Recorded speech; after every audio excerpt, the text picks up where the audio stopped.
Hi, I'm Crichton, and this is a review overview video for Wolfenstein: The New Order and its prequel standalone expansion, The Old Blood. Two games with a total minimum of 18 hours of gameplay, which is probably double that considering that both titles are so entertaining that you're all but guaranteed to do second playthroughs. So you're looking at around 36 hours of gameplay for what would be, as of right now, a price tag of around $30 for both Wolfenstein: The New Order and The Old Blood, or as they could also be called, BJ and the Affordables. And yes, that whole paragraph was intended for that one joke, although it is true that the games are fun, replayable, and decently priced. Now there are two things that warrant mentioning before I start a review. One is that the games I choose to talk about in this channel are games that I feel have been improperly presented by other reviewers. Something happens frequently and something which tends to appear in many forms, be it unwarranted criticism or excessive praise or even misplaced criticism or praise. Second, I talk about those aspects of a game that make it valuable, and by that I mean those qualities by which it stands out and becomes noticeable as a bleep or bloop in the stream of Western culture, be it gaming culture specifically or culture in general. And regardless of your stance on whether video games are art, and by the way we'll be making a video on that topic somewhere along the line, you cannot deny the fact that they are an important part of our culture. Now, since this is a legit review, I will dedicate the first part of this review to talking about the game in a way that one usually goes about when discussing video games. Graphics, performance, gameplay, longevity, and such.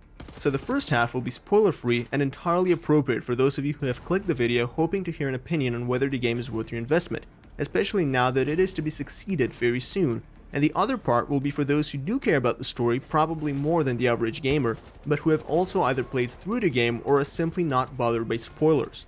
And I will dedicate so much of the video on Wolfenstein plot, narrative, and characters because I've noticed that these elements have been largely overlooked by most people, even though they are very well done. Albeit noticed, they seem to have gone underappreciated, especially as there is more than one can get out of the game's story than meets the eye. Moving on to the review in a very sudden transition. Visually the games are good enough, with a certain amount of flaws that cannot go unnoticed.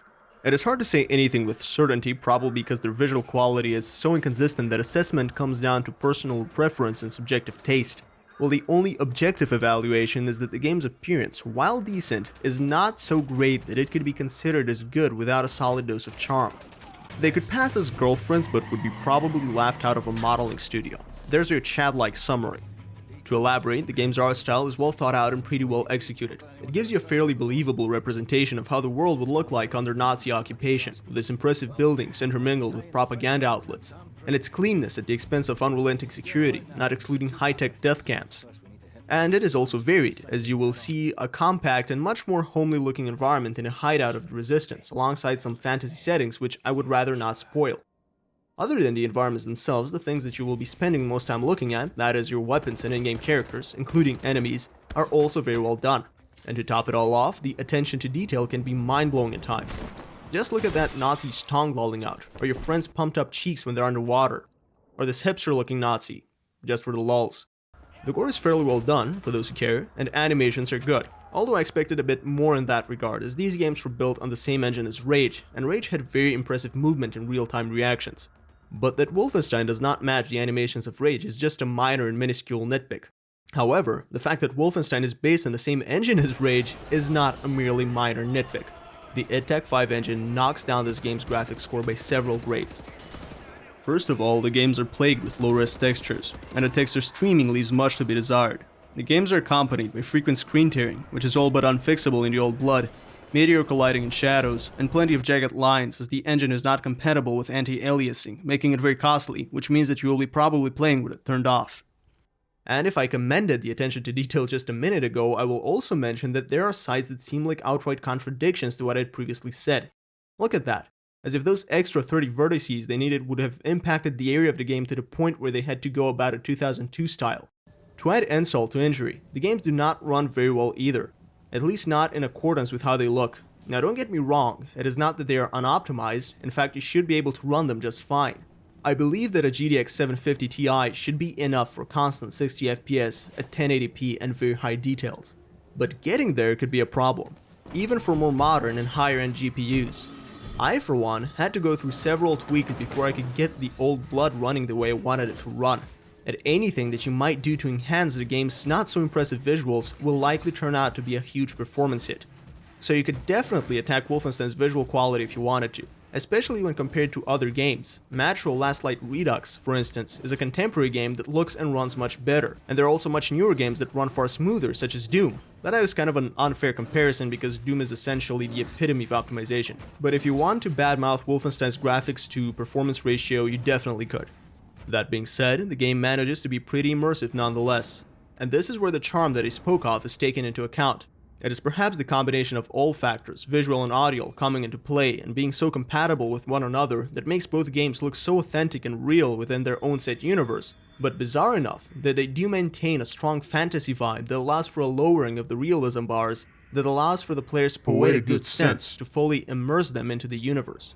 So I strongly recommend taking a holistic approach to the visuals if you want to enjoy them. And in an even less smooth transition, going straight into gameplay. Wolfenstein as a franchise has never really been known for bringing anything new or groundbreaking to the genre, apart from virtually inventing it, but every release that has been made has shown itself to be a paragon of first-person shooting at its finest, hitting just about every standard for a great FPS. And that is perhaps the only characteristic that Wolfenstein games have in common. They're all good shooters. Anything else seems to differ. Wolfenstein 3D was about solving a maze while killing Nazis. Return to Castle Wolfenstein is about moving around dark hallways with superhuman speed until the Force 2001 mandatory stealth section, all the while killing Nazis, among other things. And Wolfenstein 2009 was about using superpowers and sci-fi weapons and killing Nazis. So correction, there are two things Wolfenstein games seem to have in common. The New Order and Old Blood are no exceptions. While original in every aspect and by no means trying to emulate classical shooters, these two seem to have taken influence from some of the past titles, mainly from Return to Castle Wolfenstein. The gameplay alternates between action, stealth, and exploration/storytime, and it does so at a pace timed well enough to keep you entertained and prevent certain segments from becoming repetitive, for the most part. But more of that later. The modern elements are upgradable weapons, an unobtrusive cover system, and aiming down the sights. All of these are perfectly interwoven into the otherwise classical framework. In most encounters, you get to choose your own playstyle. Whether you use takedowns, throwing knives, and the silent pistol, tactfully maneuvering so as to avoid being seen until you take down the officers first so there's no one to sound the alarm, or going in guns blazing, dual-wielding shotguns and chugging grenades at the enemies, or maybe a midpoint that utilizes precision shots in the game's very well done cover system, or anything in between, you will have a solid gaming experience. This is one of the reasons these games are so replayable. The different playstyles combined with the relatively open levels allow for different experiences depending on which style you choose. There are forced action sequences, which is to be expected in a Wolfenstein game, and they are great. By the way, for me, almost every encounter was an action sequence. As well as forced stealth sequences, which, albeit rather irritating at times, the beginning of Old Blood especially, have impatient people in mind. They are forgiving, and there really is no penalty for being seen, except for the beginning in Old Blood. That thing was atrocious. There are also the challenges in Old Blood, as well as the nightmare levels, which are the levels from Wolf 3D, played through a modern HUD, under the premise that Blazkowicz is having a dream. What a way to canonize giant mechanized Hitler. As you play, completing certain achievements grants you upgrades or perks for your skills and weapons, such as carrying capacity, movement speed, or magazine size. You can also pick up permanent health or armor upgrades and upgrades for a specific weapon. In fact, given that all upgrades are permanent, you will probably find your second playthrough a lot easier than your first, even if you play at the hardest difficulty setting, which I recommend for a second playthrough.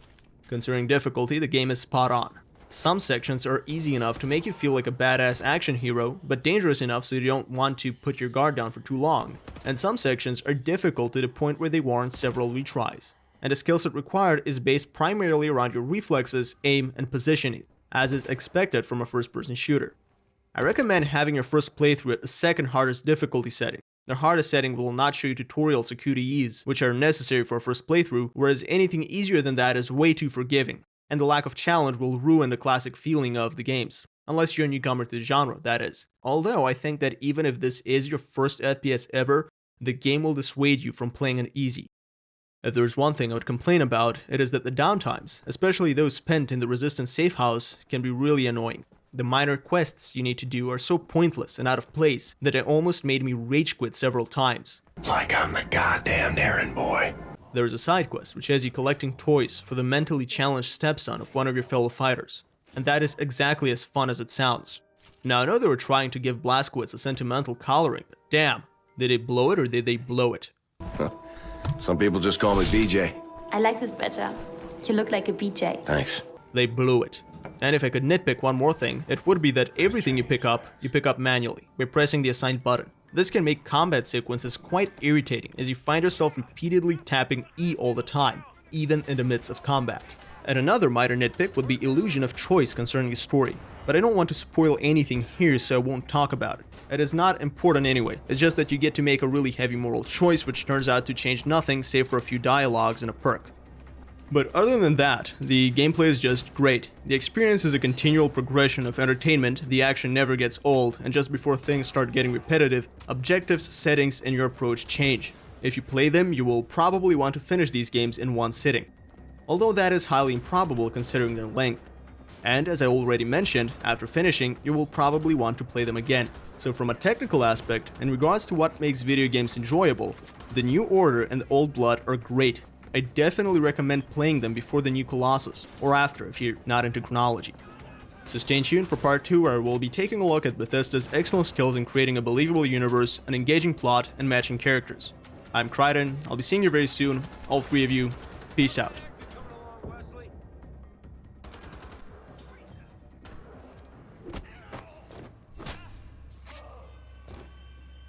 You look like a BJ.